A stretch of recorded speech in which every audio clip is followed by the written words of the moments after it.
আমি যাক এগৰাকী অত্যন্ত জাতিপ্ৰেমী আৰু জাতিৰ সম্প্ৰীতিৰ কাৰণে এক শক্তিশালী কণ্ঠ বুলি আমি যাক ক'ব পাৰোঁ। ৰাজীৱ শদিয়া ডাঙৰীয়াৰ অকাল মৃত্যুত আমি অসম প্ৰদেশ কংগ্ৰেছ কমিটিৰ সমুদায় পৰিয়ালবৰ্গ অত্যন্ত মৰ্মাহত। কাৰণ তেওঁৰ গান আমি চবেই শুনিছোঁ। এটা গানে আমাক সকলোকে চুই যায় যে গোটেই অসম ঘূৰিলোঁ, অসমীয়া নেদেখিলোঁ।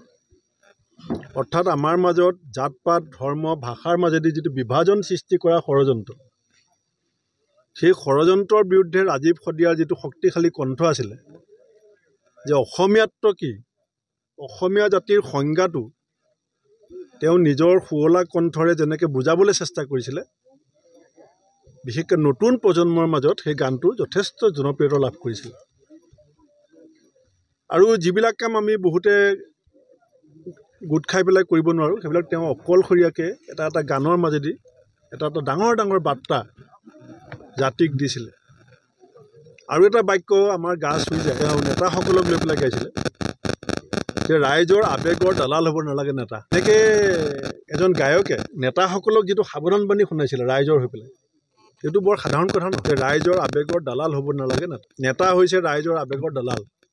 কিয় গাবলগীয়া হৈছিলে, কিয় গাইছিলে? দেখিছিলে যে জাতিক কোনোবাই যেতিয়া বিপদহে পৰিচালিত কৰে, আৰু গান নিজে লিখিছিলে, সুৰ নিজে দিছিলে। গতিকে তেনেকুৱা এজন অতি প্ৰতিভাৱান যুৱক মাত্ৰ 40 বছৰ বয়সত অকাল মৃত্যু হোৱাটো মই ভাবোঁ যে আমাৰ জাতিৰ কাৰণে এইটো অত্যন্ত দুখৰ খবৰ। সকলো কংগ্ৰেছ দলৰ নেতা কৰ্মী আমি আজি আহি তেখেতৰ পৰিয়ালক সমবেদনা জনাইছোঁ। আৰু আমাৰ কৰ্মীসকলে সকলোৱে আমি মিলি বিধায়কসকল, সাংসদসকল, আমি দলৰ ফালৰ পৰা এককালীনভাৱে 2 লাখ টকা এটা পৰিয়ালটোলৈ সাহাৰ্য আগবঢ়াইছোঁ। আৰু পৰিয়ালটোৰ এটা ডাঙৰ চক্ৰান্তৰ বলি হৈছে। অত্যন্ত এইটো চৰকাৰৰ কাৰণে এইটো ডাঙৰ প্ৰত্যাহ্বান। কাৰণ শদিয়াৰ তিনিচুকীয়াৰ মানুহে ৰাজীৱ শদিয়াক কিমান ভাল পায় সেইটো তেওঁৰ শেষ যাত্ৰাত আমি দেখিছিলোঁ। আপোনালোকে টিভিত দেখাইছিলে কেনেকৈ হাজাৰ হাজাৰ মানুহ তেওঁৰ শেষ যাত্ৰাত চকু পানী টুকি টুকি আহিছিল। সেই পৰিয়ালটো এতিয়া এচাম দুষ্ট চক্ৰৰ ষড়যন্ত্ৰৰ বলি হৈছে। চৰকাৰে যদি খবৰ পোৱা নাই, মই আপোনালোকৰ মাধ্যমেৰে চৰকাৰক আহ্বান জনাইছোঁ যে আমি দুখৰ সহভাগী হোৱাৰ লগতে আহি থকা সময়ৰ যিটো ষড়যন্ত্ৰ তেওঁলোকৰ পৰিয়ালটোৰ বিৰুদ্ধে হৈ আছে, তাৰ পৰা যাতে ৰক্ষা কৰিবৰ কাৰণে আমাৰ বিৰোধী দলপতি ডাঙৰীয়াও তেখেতৰ সাধ্য অনুসাৰে ব্যৱস্থা গ্ৰহণ কৰিব। কিন্তু চৰকাৰকো মই আহ্বান জনাইছোঁ। আৰু পৰিয়ালটোৰ যিটো অৱস্থা মই দেখিছোঁ, চাগিলে ৰাজীৱে জাতীয়তাবাদী কথাবিলাক বৰ খোলাকৈ কোৱাৰ কাৰণেই বেছি আগবাঢ়িব পৰা নাছিলে। এই যে নেতা ৰাইজৰ আৱেগক লৈ দালালি কৰে বুলি কৈ পাইছিলে গানত, চাগিলে এইবিলাকেই হয়তো ৰাজীৱ আৰ্থিক দিশত আগবাঢ়ি যোৱাত অসুবিধা হৈছিলে। কাৰণ ইমান শুৱলা কণ্ঠ, ইমান শক্তিশালী কণ্ঠ, কিন্তু ইমান দুখ আৰু যন্ত্ৰণাৰ মাজত পিতৃ কেনেকুৱা ঘৰত আছে। গতিকে এই কথাখিনি আমি সকলোৱে নিশ্চয় চকু ৰাখিব লাগিব। আৰু আমি সকলোৱে মিলি এই পৰিয়ালটোক আমি বিপদৰ সময়ত সহায় কৰিম, এইখিনিকে মই সমবেদনা জনোৱাৰ স্থলীত তেওঁ শ্মশানৰ কাষত আহি পেলাই মই কৈছোঁ।